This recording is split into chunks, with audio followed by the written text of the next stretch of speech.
What would it take to eliminate poverty in Canada by the year 2030? This is the 2030 Project. It's a podcast that explores why poverty persists and what we can do about it in this country. We endeavor to uncover what's been successful with Canada's poverty reduction strategy, but then what needs to come next. The 2030 Project tackles some of the biggest and the most pressing social issues facing this country today. I'm Dave Trafford, and thanks for joining us. In this episode, we're going to find out more about the forgotten poor. They're the working-aged singles who are 3 times more likely to live in poverty as the average Canadian. So to discuss it, we are joined today by Sherri Torjman. Sherri is a social policy consultant and the former vice president of the Caledon Institute of Social Policy. She's currently the vice chair of the Disability Advisory Committee, reporting to Canada's Minister of National Revenue. And Colin Busby is here as well. Colin is the research director at the Institute for Research on Public Policy. Now, among other things, he oversees a program that's focused on the social safety net renewal for working-aged adults. It's a task, he admits, is at least ambitious. Yeah, we're gonna fix it a little bit at a time. Let's just be optimistic about that. Can we just start with the whole premise and the notion behind this mission, and that is to say the 2030 Project, originally was, the aim was to reduce poverty by 50% by 2030, and that's based on numbers back in 2015. Given our experience of the last 24 months, Sherri, I mean, how realistic is that? How likely is it that we can somehow recalibrate the mission to make sure we don't lose sight of the need? Because clearly COVID has made it really obvious that there is a far deeper need than there was 18 months ago. Oh, absolutely. And I think if you look at any of the numbers, you see that it's really the forgotten poor who, once again, were hardest hit by COVID. People who are unemployed right now, or who were involved in the gig economy, for example, racialized Canadians, people with disabilities, single parents, were all very hard hit by COVID. And unfortunately, I'm not sure that we're actually going to be able to make that goal, but at the very least, I think the pandemic has shown us the need to actually reform our income security system. We talked about it for years. We have talked about it for years, and we've done some good things in Canada with respect to families with children, lower income families, modest income families with children, and to some extent with seniors as well. But we haven't worked very well with respect to the working poor. And these truly are the forgotten poor of Canada. And we have a lot of work to do to make sure that there's not only catch up after COVID, but, that as we go into the next decades, that we actually address these very, very serious needs. Colin, you talk about the optimism that you need to sort of tackle this, on a daily basis, never mind on a long-term scale. And one of the most optimistic people I know in this sector has to be Neil Hetherington, who is the CEO at Daily Bread. And Neil will tell you right now that we are still feeling the effects, generally speaking, of the financial crisis of 2008. So we have compounded these problems over the last 10 or 12 years rather than really getting out in front of them. Is that fair to say? There's a lot to react to there, David. Look, what I'll say is this: is like a number of structural reforms have taken place to Canadian society and to Canadian economy over the last 15, 20, 30 years. And there's some people who lose out and who don't adjust well and who struggle in adjusting to some of those kind of shocks that have hit Canadian society and Canadian economy and manufacturing restructuring, for instance. And let's just say, like, the way in which we've gone about designing our social safety net and the programs that try to capture people, prevent them from falling down, and then getting them back on their feet, hasn't been really well thought out to the rigors and the challenges that we face today. Whether that's, as Sherri mentioned, how technology is evolving and changing the workplace for a number of workers. whether that's, what's often referred to as gig workers, so people who tend to work for act-based companies or not. But, where we do see, and to the salient point that was made, where we do see a lot of issues for people when it comes to falling through the social safety net is, and this is a challenge we faced arguably in the 80s that we never fixed. It's that a lot of people who have been working at the same employer for a long period of time, or maybe mid-career, and then who suffer a shock and who get laid off, have, let's say, a manufacturing plant that has been shut down. Often those workers are some of them that, the system's not really well designed for them. It's really not well designed to supplement the income that they lost, and it's really not well designed to help them try to transition back to the labor force. So we've got an apparatus in place, but it hasn't been, brought up to date with most of the modern challenges that we're facing. So it doesn't surprise me that a lot of people that, were first coming to visit places like the Daily Food Bank in 2009 are still doing so, today. Can I just add to that? Because compounding these problems that we've mentioned is the fact that inflation is now running very high. In August, it was at the highest we've seen in decades, at 4.1%. It's projected to go to 4.8%. One of the problems embedded in our current social security system is that social assistance is not indexed to the cost of living. Other federal programs are indexed. The programs for seniors are indexed quarterly. Other programs are indexed annually, but there is no indexation. And so, the rates of social assistance are unbelievably low, shockingly low. And in real terms, they will drop even further with these high rates of inflation. The other point that I think is important with respect to something Colin raised about people losing their jobs in manufacturing or in, so-called good and stable jobs. There was a study done by Toronto Employment and Social Services on welfare recipients, and an in-depth study on what was their experience. IRPP was actually a supporter of this work. And I found what was particularly interesting about the results of the study was that, there were about 38% of the people who were interviewed for the study were actually older workers between the ages of 45 and 64.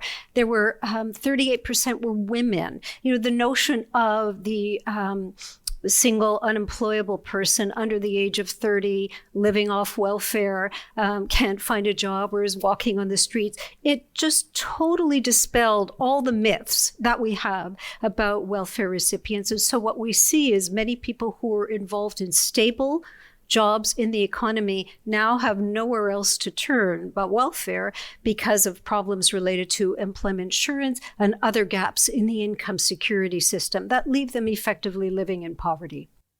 So, and you both kind of touched on the structural problems here that we have with the system. Is there something that we can point to that's low-hanging fruit? I mean, to the idea of indexing benefits, for example. Beyond that, is there low-hanging fruit that we should just be able to say we need to grab onto this now because there are best practices, it's being done elsewhere, for example, that would at least turn the tide somewhat? Sherri? Yes.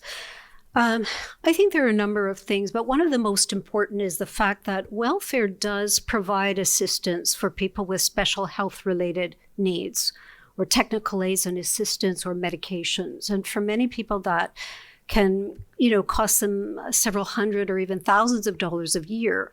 And unfortunately, they have to go on welfare in order to get assistance with those costs because no other program of income support in the country will help with those special needs.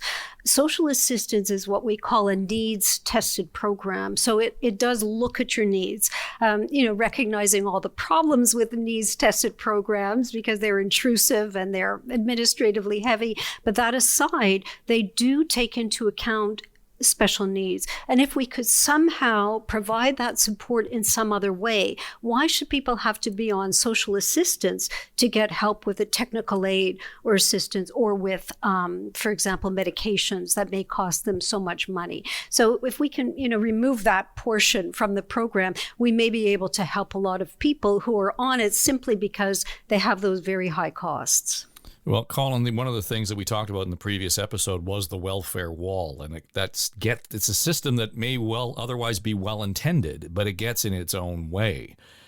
So to be able to look at that and kind of pull that apart a little bit and really get down in maybe in the weeds, but we need to have courage and patience to do that. Sure. I want to, you're absolutely right. I want to pick up on low-hanging fruit. And Sherri mentioned the idea that, there's a number of things that one has to, apply for social assistance for before they actually qualify for access to benefits. And one being medications that she mentioned, and other technical services. For me, and I want to sort of mention this in the context of we've had a lot of discussions about pharmacare reform and about dental care reform, which has been part of the NDP's agenda, and mental health and so on. What I'll say is a low-hanging fruit, and not in the sense that obviously these reforms we haven't been able to advance much, but one that I think actually puts priority of poverty reduction first is, I'll just say this, is I think the federal government could, in a very quick manner, basically go out and, for those people who don't qualify for public coverage of any sort, basically just go out and purchase, health insurance for drugs, for mental health, and for dental coverage for every Canadian who doesn't currently have access to it. They could do it on a reasonably cheap scale. It wouldn't cost much. It wouldn't require a great restructuring of all major social programs and require the sort of complicated devolution of private health insurance providers. Just go out and get it. Just go out and buy it for those who don't have it. Make it really simple. Put your priorities in line. And of course, the number one priority there, meaning people get access to the things that they don't currently have access to, regardless of their income. I think that the one challenge we get into when we get into social policy discussions is that we get our priorities wrong. We want to, tear everything down and then rebuild it as if we were building it up from scratch. But, that doesn't work. We've been talking about pharmacare for 10 years now. I just think you can make this really simple and easy. And go ahead if Sherri wants to get in. I agree with you, Colin. And I'm so happy, Dave, that you made reference to the welfare wall. This was a term that my colleague and I had coined at the Caledon Institute back in 1993. And we had been asked by the Ontario Fair Tax Commission, some people would call that an oxymoron, but whatever, to look at the interaction between the tax system, the income tax system, and welfare. And we studied, I guess we did hundreds of graphs to look at this interaction, and they all came off the printer looking like big black bars. It was literally a wall. And we said, this is a welfare wall. There's no way that somebody could get out of this system. And the problem is that there were blocks, which, sort of a number of blocks that were creating this wall, one of which was what we just talked about with respect to health-related costs. And you can't have them covered in any other way. But there's a number of others because, as you try to get off welfare and move into the workplace, you get taxed back. You have to pay back a good percentage of those earnings. And so, you're left with a very small proportion of your earnings afterwards. So we should be able to do something about those work disincentives. Or, for example, once your earnings go up slightly, your refundable tax credits are reduced. So your GST credit, if you are a single individual, or your Ontario Trillium benefit. Of course, if you're a family with children, your Canada Child benefit would be reduced. And so, you're paying the price for that work. And I think that there's a number of pieces of low-hanging fruit that we can look at bit by bit and start working on that. The other thing that I found just while we're talking about people who perhaps are on welfare and they've had some good work, but they end up on that program. One of the fascinating aspects I found about the study that the Toronto Employment and Social Services had done found that 30% of the 69,000 welfare recipients they interviewed, 30% had post-secondary educational degrees. It was amazing, astounding, because again, the assumption is that, these are people who have problems with education, and many do. But there is let's say almost a third who have higher levels of education. And what is their story? We really need to find out what are the problems that these people are facing, because welfare is not a great life. And so something makes it, worth being on that. And I say this, what I think is really important about this is oftentimes, unless you actually know what is behind the numbers, you can introduce the wrong policy response. So, for example, I could say, 30% had post-secondary education. Maybe it's a matching problem. Maybe we just need to match them with the appropriate employers, and that would solve their problem. Or maybe they need recognition of their credentials, but perhaps maybe not. Maybe these are people with, who have experienced mental health related problems or problems with addiction or depression. We don't know. And so, in order to ensure that we have appropriate policy options, we really have to talk with people as well. That just working from aggregate numbers alone, I don't think is enough when it comes to the forgotten poor. They're very diverse. Yeah, one of our guests on the previous episode had said, if you asked us, we would tell you exactly what we need and how best we could actually, get on with our lives and be trusted to spend the money based on the way I need it. So let's get drilled down though on that framework then, Colin. We're talking about the forgotten poor. This is not an insignificant number in our demographic. I mean, we're talking about those who are single, working age adults between the age of 18 and 64.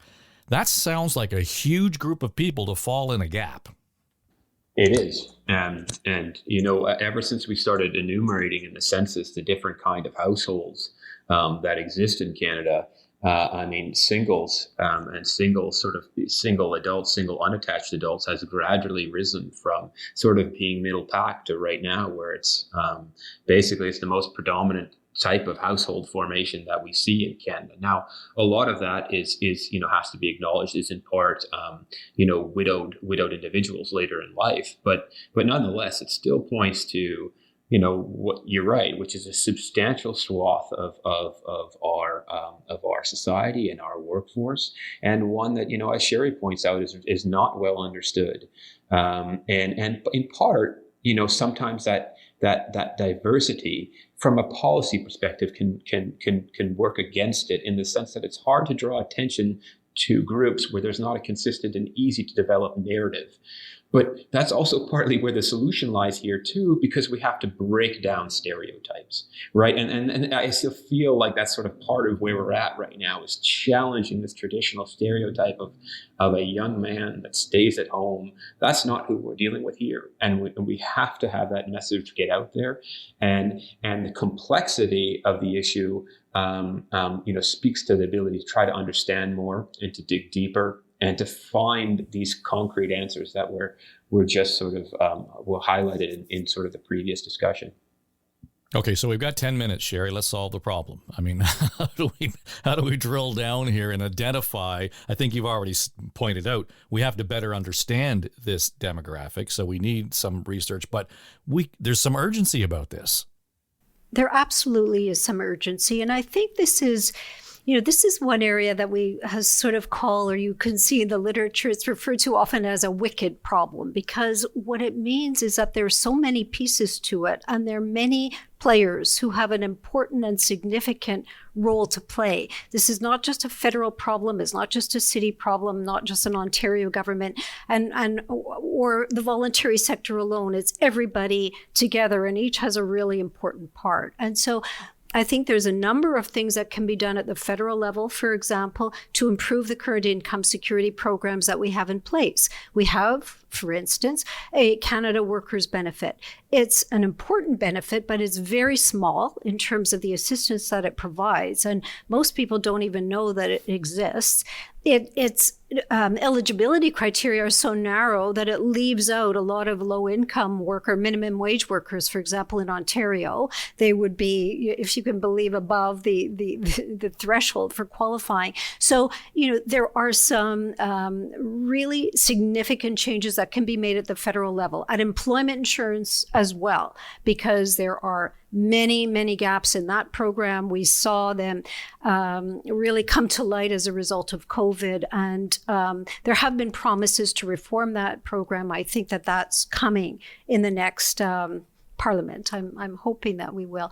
At the provincial and municipal levels, there's many things that can be done to improve welfare, and we talked about that. There are some efforts underway at the City of Toronto, for example, or municipal governments. They are actively involved in their own respective poverty reduction strategies, but they do need funding and support from the province in order to be able to do some of these things. And that has been a struggle over the years.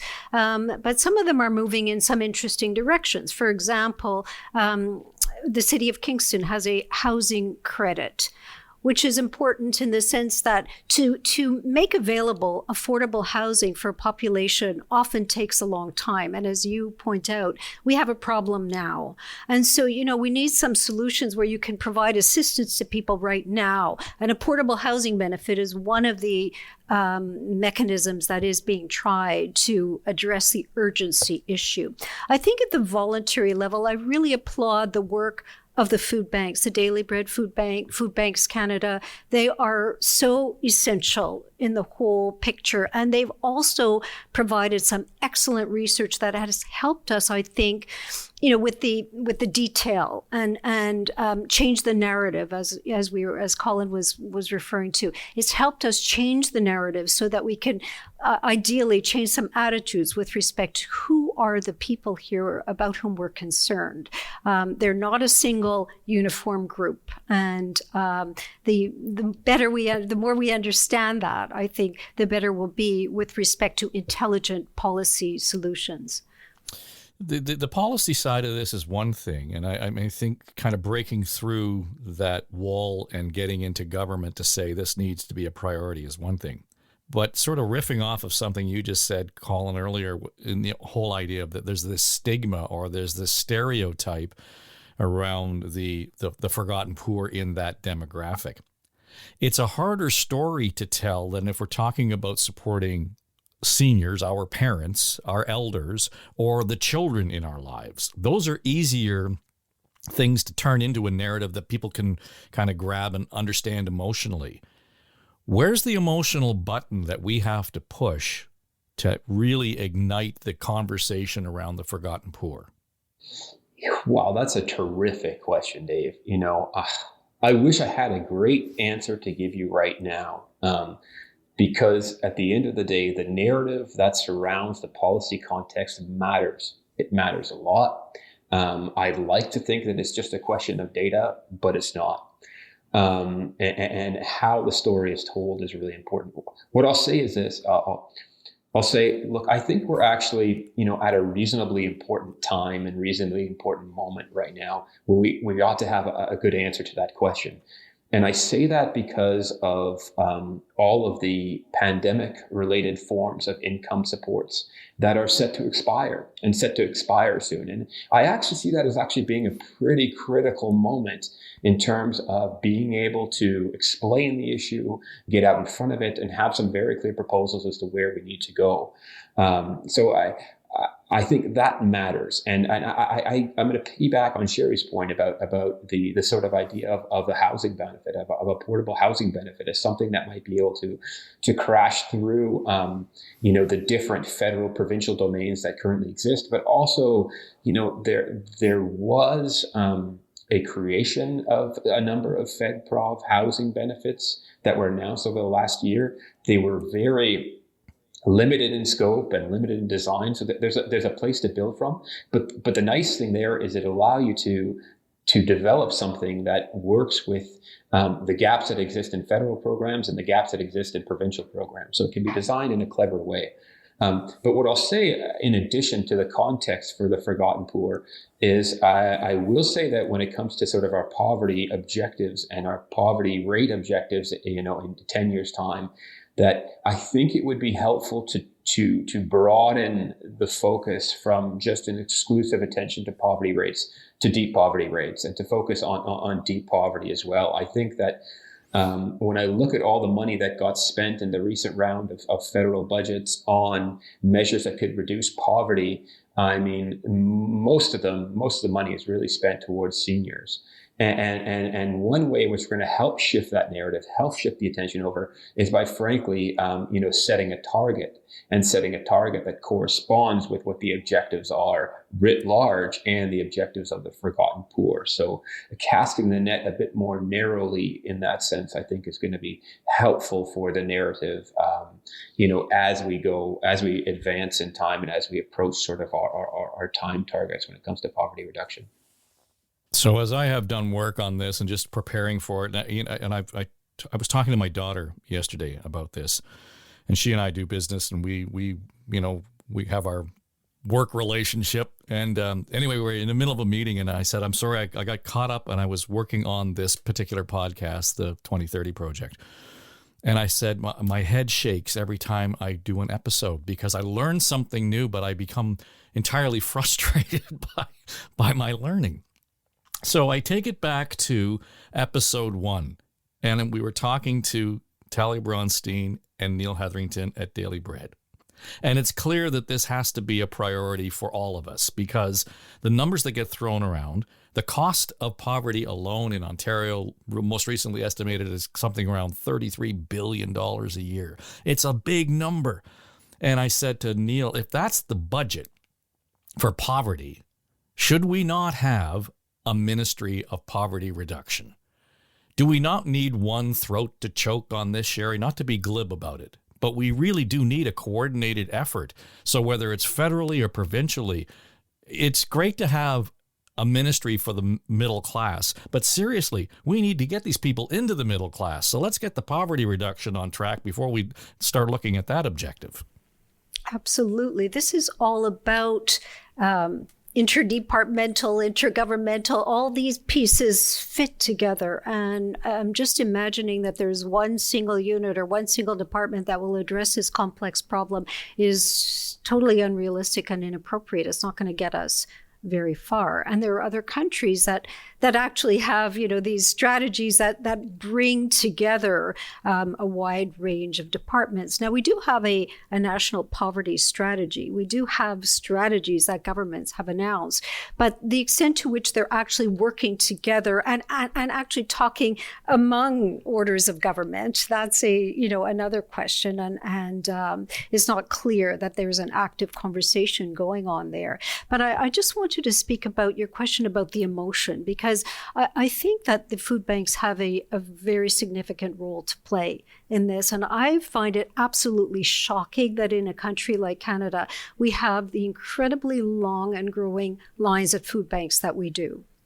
And single employable people happen to have very, I guess, an alarming 45%, rate of food bank usage. It's shocking. And perhaps if we're looking at some of the emotion and trying to, generate some interest in these areas, we need to have the food banks telling that story so clearly. It's just unacceptable. Yeah, I think maybe the one way you get to it is that you probably don't realize it, but the forgotten poor is hiding in plain view. It's somebody in your family or it's somebody you know. Exactly. Or lining up around the corner, at at the food bank in this long and growing line. How is this possible in this country? We started with you saying that you're being optimistic, Colin. I'd just like to maybe finish on that note. Give me your sense of where we are, where that optimism comes from, and what can we kind of walk away from this conversation with, knowing that there's a lot of work to be done. But what's at the root of your optimism? Well, I think there's been progress that we've made in terms of poverty reduction in recent years. I think that, if I were to cast the net wide and large, let's start with what we've done for families with children. Let's start with the introduction of the Canada Child Tax Benefit. Let's talk about its transformation to the Canada Child Benefit, and let's talk about the impacts that that's had on overall poverty rates. Let's talk about guaranteed income supplements and old age security reforms and the effect that that's had on seniors, and the effects. Sorry, I should have said about the childcare benefit too. The effect that that's had on single parents. So I think, we've done a lot of things that we should pat ourselves on the back for, and I think that gives ourselves momentum that these problems can be solved, and we have done some really good things, and we are uniquely placed internationally in this sense. Now we've just got the next hurdle that's on our plate, and it's a big challenge, and we've got the tools to do it. We need some greater Fed-Prov interaction here. And I think that's a big challenge that maybe on some of the other previous issues, we haven't had as much collaboration and coordination, but we're going to have the feds and the provinces work together here, because you've got different programs, right? You've got the Canada Workers Benefit, you've got social assistance, and you're going to have to find a way to bridge the gap between those two programs and do it in a way so that they're overlapping in a way that makes sense. But let's not forget, with a small boost in social assistance benefits at the provincial level too, we can make a pretty big dent in some of the challenges that people are facing, even if it's just $100 a month. I mean, this is low-hanging fruit, right? This can be done. And like I said, if the federal government just decides, instead of completely transforming the world of prescription drug purchases in Canada, if they just decide, we're just going to focus on making sure that people who don't have it get it and work from there, there's all kinds of opportunities for progress in a way that helps us towards achieving these goals. But it's going to be, a little bit at a time. Sherri, final thought there? I had worked on the development of the Canada Child Benefit. We had proposed that benefit and worked on its design. And it was an absolute miracle that it happened in the country, a total miracle, because it involved a close federal and provincial interaction that we had never seen before. And so, miracles do happen. And, the proposal had been to move to the next stage, which was to work on something for single employable people.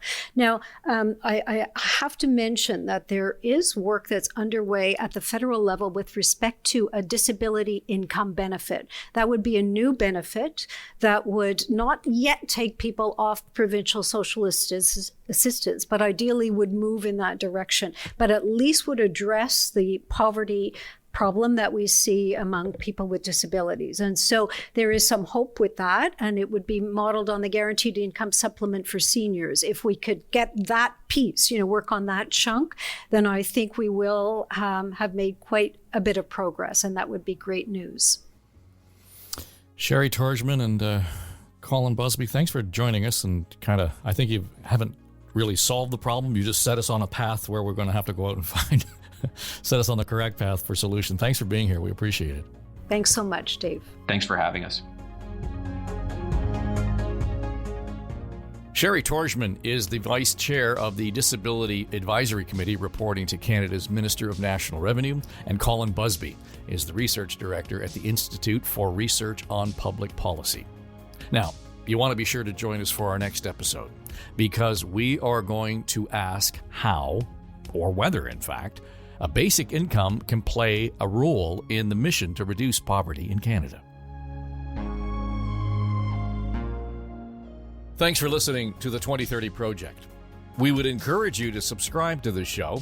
We're on Apple and Spotify, Google, Audible, pretty much anywhere you get your podcasts. We'd also be grateful if you'd offer a rating on the show. We'd love your thoughts, your feedback, even your criticism. The 2030 Project podcast series is sponsored by Daily Bread Food Bank. a Toronto-based charity whose mission is to collaborate with all to eliminate food insecurity and advocate for solutions to end poverty. I'm Dave Trafford, and the 2030 Project is an Eye Contact production.